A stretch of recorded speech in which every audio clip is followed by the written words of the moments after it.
Okay, so I posted a reaction video to the latest Sister Wives episode. It would have been episode 14. And it did not go well in the comments. And you could ask my wife, I am not great at apologizing, especially when I feel like I've not done anything wrong. So I published this video, and I got an incredible amount of critical comments. And I would tell you that commenters react in different ways. Some people say, you're a loser, you must be the worst therapist I've ever seen that's ever worked with patients. I hope you don't damage anybody else. And those people, I think, well, first of all, I think it's important to note, I am not a therapist. I am a psychologist. I'm an organizational psychologist. I work as a consultant, as an executive coach, but I don't do individual or family therapy anymore. I haven't done that for the last 10 years or so. So part of me feels like people that react to that, I have a hard time when I feel like I have put out content. It's fun for me to make these videos. I make a video I think is fun, and the reaction back is not just I disagree with the content, but you're shitty. And when people react with you're shitty, my response back to those people is no, you're shitty. And so if you look at the comments, you can see me probably not taking the higher road as much as I should. So that's the first thing. So that's one category of comments. And the second category of comments is you've hurt us. I'm a victim of domestic violence, and I've been triggered by what you've said in the video.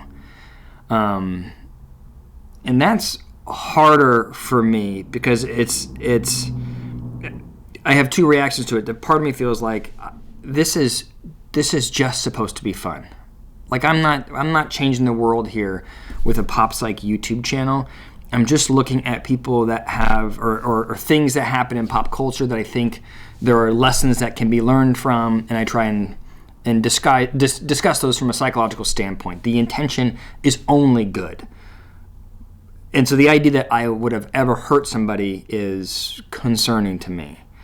There's also a part, if I'm honest, there's also a part of me that has a hard time believing that. A part of me that goes, I've not said anything, and I'll explain why. I've not said anything that is wrong. I've not said anything that is false. And if you listen to me, you'll recognize that I didn't say anything that was wrong. And so it's hard for me to then feel bad for what I've said, especially when these same people must have watched the Sister Wives episode. You're watching the episode I'm reacting to. So how are you feeling triggered? You're triggered by my reaction, but not when you actually see somebody who you think is abusive. It doesn't quite make sense to me. So part of me feels like this is a sort of an overreaction in an effort to hurt me. And so it's easier for me to sort of, while it saddens me if it's true, it's easy for me to kind of dismiss it. And then there are people that are reacting, I think, with good intention. They're reacting, they're frustrated by my take, they disagree with my take, and they tell me that I am wrong. And for those people, I think I welcome the comments. I want them to express their frustration with my take if they keep it about my take and not me as a person. But then my reaction to it is to say, well, that's what you think, this is what I think, and get into a debate with them. And again, you'll notice that in each of these categories of people, nowhere in there am I really self-reflective, okay? But there was one comment I saw this afternoon, so it's been a day and a half. I've got a lot of people saying that, one person thinks I should be canceled off of YouTube. A bunch of other people think I should never work with patients again. Lots of people said, you know what, we are unsubscribing, we can't handle this horrible content you're putting out, whatever. But somebody today said, and I'll read it to her, it's Mama Bird. So Mama Bird, you got me. You said, you tell us to go elsewhere, because I've said to everybody, look, if you got a problem with the content I put out, then go watch a different YouTube, then go watch a different YouTube channel. And she said, you tell us to go elsewhere, but you are making the content for us. We're upset because you aren't taking the last 17 seasons into consideration, etc. But her point is, you tell us to go elsewhere, but you're making the content for us. And I think that that's true, and I think I have to remember that. let me sort of tell you my story with this. I've reacted to every single episode of Sister Wives this season. And to me, I will just tell you, there's an insecurity of mine that I'm going to turn into a reaction channel that just gets frustrated with somebody, and then everything I see, I go, oh my God, this person's the devil. Oh my God, this is wrong. And I just end up being a gossipy reactor. And so if you look at all of the videos that I put out, I really genuinely make an effort to watch something in the Sister Wives and then provide some kind of, from a psychological standpoint, some kind of information about that. Whether it is defining narcissism, whether it is defining what gaslighting means, whether it is defining abuse, whether it is talking about how to treat your adult children, whether it is how to exit a family through divorce, whatever it is, like I make an effort to have real valuable content as I'm reacting to this pop culture phenomenon, which is Sister Wives. So I am getting tired of every episode just screaming, Kody's a loser, Kody's abusive, Kody's this, Robyn's a manipulator, whatever. And so if you look at the episode that I put out this last time, I was thinking, how can I make this interesting? I thought to myself, what would be a way to make this interesting? And the first thing I thought is start with the thumbnail. Everybody hates Robyn, it seems like online. Everybody's against Robyn. Everybody's frustrated with Kody. So I came up with this idea of doing the thumbnail that would say, I'm Team Robyn. And then I said, let me explain. And my effort was in this video to say provocative things and then explain how they were, from a psychological standpoint, actually viable. Okay? I was right. The thumbnail got a click-through rate of 26%. If you look on YouTube, ideal YouTube algorithm data, if you can get a thumbnail with over 8% click-through rate, that's pretty good. So 26% is very high. So that worked. The problem is that people clicked it and then wanted to kill me. So they clicked through it, and then I started the video off and said, here's the 3 things I'm going to say, these 3 provocative things that I'm going to say that are going to frustrate you, but if you listen to me, they're actually right. I said, Kody wasn't abusive in this scene. I said, Robyn was the best communicator here, and I said that Janelle betrayed Kody, because that's what Kody was screaming about. I still maintain that all those things technically could be considered true.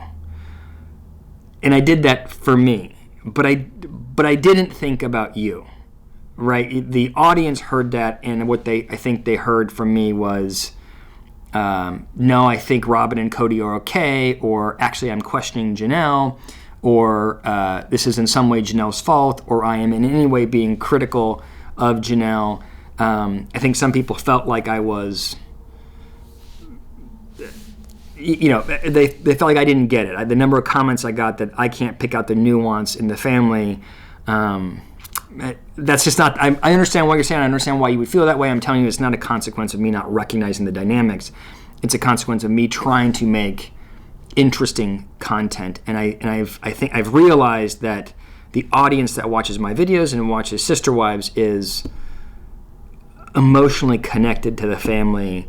And so me being like intellectually, walking the line from an intellectual standpoint, can I justify this thing while I think it's interesting, isn't a real value add to my particular audience. So let me go back, and I'm going to go through and I'm going to talk about those 3 things, and let me try to further explain my perspective so that those of you that think I'm a monster at least understand how I arrived at my monstrous conclusions, but at least you'll have an understanding for sort of why I approached it that way. The first thing I said was that Robyn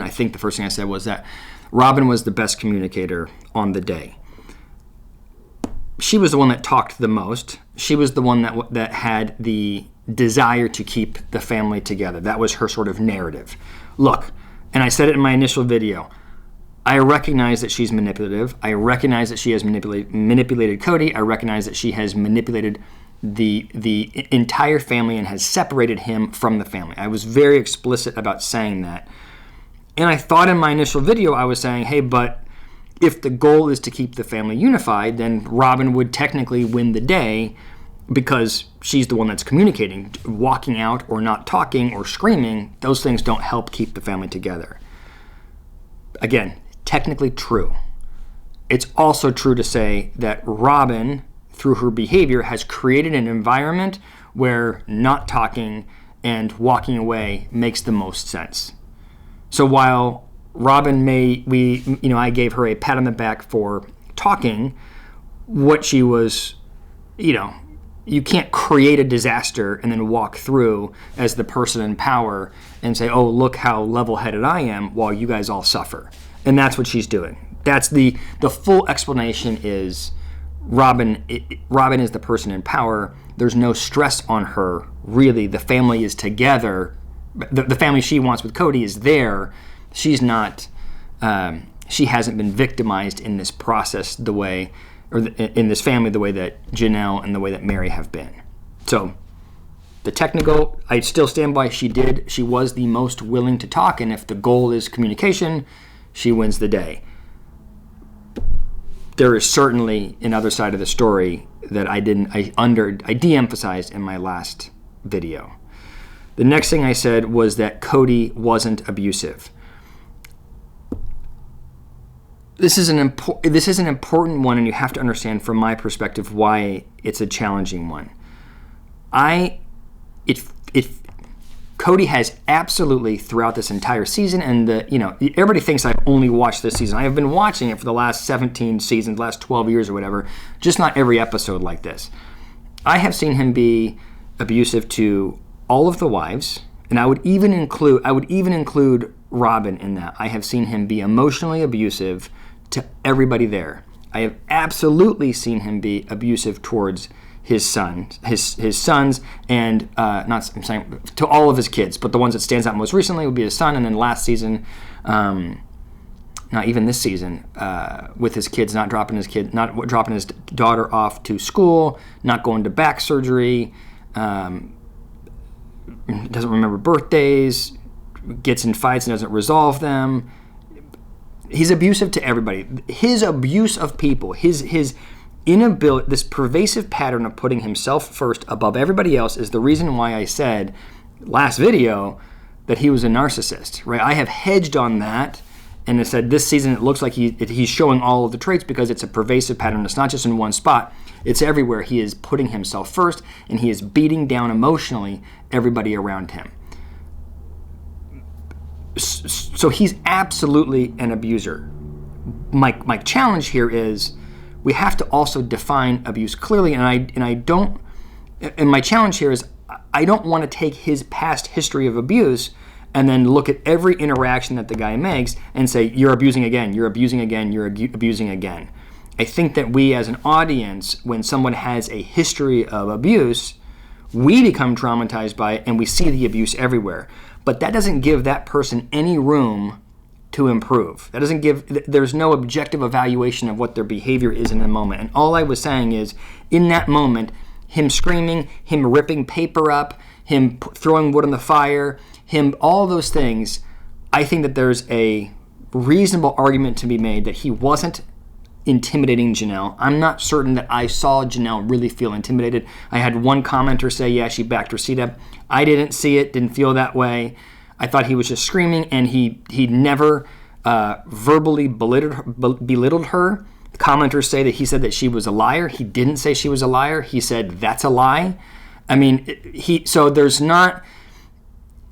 I don't think, and this is my truth, I don't think that a man simply screaming, I'm frustrated, I'm sorry, I'm frustrated, I don't think that we can categorize that as abuse. It doesn't mean he's not abusive, but in this moment, he wasn't. And so I wanted to my thought was this is a valuable thing to be able to differentiate when someone's being abusive and when they're just being an asshole. And Kody, to me, just being an asshole in this particular scene. That's what I was trying to share. And so you could be upset with that interpretation. I would argue what I should have said in the initial video is he's abusive. He has been abusive historically, but right now he's not. And all that I said was in this scene, he's not being abusive. And people thought that I didn't recognize, even though I have said in every other episode or every other video that he's being abusive. So I didn't comprehensively explain that. And then the last one, I said that Janelle did betray Kody. I thought that I did a good job sort of explaining why there was betrayal, but I think people reacted negatively to the use of the word betrayal. Betrayal suggests that you're doing something wrong.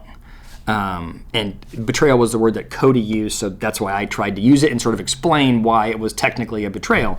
All I was saying is, Kody's right that Janelle is choosing her kids and Christine's kids over Kody, that's how Kody feels, and if you look at her decision, that's what she's doing. I also said that's what she should do. I also said that's what I would do. I also said Kody made his bed and he can lie in it. So I think people just didn't like me saying the word betrayal because there's a negative connotation to it. But you could also say that she's advocating for herself. She's taking care of her family. She's going to enjoy the holiday like she should. She's not letting him bully her into, ruining this time with her kids. All of those things. And so, if you watch the video, I said betrayal over and over again. I think that was a hot point for people because they couldn't get beyond the fact that I was being critical of her. And in no way was my intention to be critical of Janelle. I think Janelle should get the hell out of that family. I think Meri should get the hell out of that family. And quite honestly, I think it would serve Robyn to get the hell out of that family. So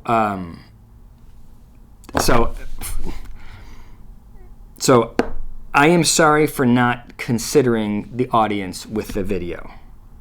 That said, I will just tell you, I don't want to be in a position where I am creating content out of fear of my commenters, right? Like, this is a fun thing that I'm trying to do, and that's why you see me sort of get my back up when I feel like people are taking this little 7-minute video that I think is fun to make and then saying, oh, well, you must be a shitty psychologist. And my first reaction, and you can see in the comments, is to be less accommodating than maybe I should. So anyway, thank you for listening. Let me know what you think in the comments.